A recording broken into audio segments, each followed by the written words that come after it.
ഓരോ ഗ്രഹങ്ങളെക്കൊണ്ടും ചിന്തിക്കേണ്ട കാര്യങ്ങളിൽ ബുധനെക്കൊണ്ട് ചിന്തിക്കേണ്ടത് എഴുത്ത്, ഗണിതം, കളിവാക്ക്, കൗശലം, ജ്ഞാനം, ബന്ധുക്കൾ, അമ്മാവൻ, മരുമക്കൾ, അന്യോന്യവാദം, ജയം, യുക്തി, ചാതുര്യം, സത്യം, വിദ്യാലയം, യാഗം, കവിത, വൈഷ്ണവമന്ത്രം, ശാസ്ത്രങ്ങൾ,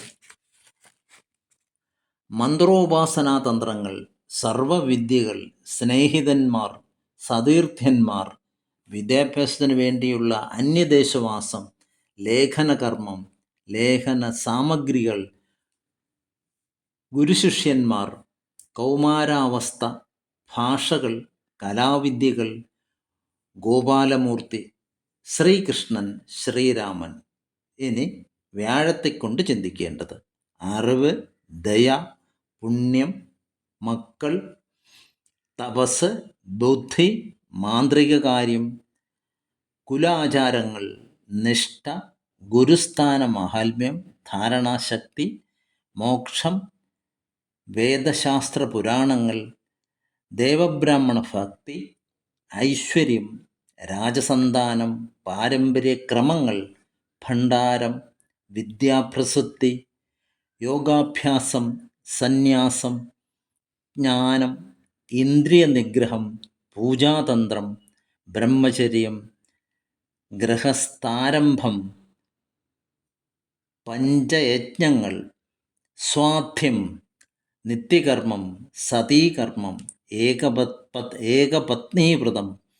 പഞ്ചവാദ്യധ്വനി, വേദധ്വനി, ശംഖനാഥം, സന്യാസദീക്ഷിതൻ, വിഷ്ണുലിംഗങ്ങൾ, സാളഗ്രാമങ്ങൾ, അഷ്ടദശാപുരാണങ്ങൾ, പ്രായച്ചിത്തങ്ങൾ, സർവദേവന്മാരുടെയും ചൈതന്യം മുതലായവയാണ്. ഇനി ശുക്രനെ കൊണ്ട് ചിന്തിക്കേണ്ടത് നിധിദ്രവ്യങ്ങൾ, സൗഖ്യം, സമ്പത്ത്, വാഹനം, ആഭരണം, വിചിത്ര വസ്ത്രം, നൃത്തഗീതവാദ്യങ്ങൾ, ഗാനോപകരണങ്ങൾ, ദാസിമാർ, ശയ്യാഗ്രഹങ്ങൾ, ശയ്യോപകരണങ്ങൾ, കാമിനീ കാമുകന്മാർ, കാമതന്ത്രങ്ങൾ, കാവ്യനാടകങ്ങൾ, പൂങ്കാവ്, ലതാഗ്രഹങ്ങൾ, നാടകശാലകൾ, മേടമാളികകൾ, വാമദക്ഷിണ തന്ത്രങ്ങൾ,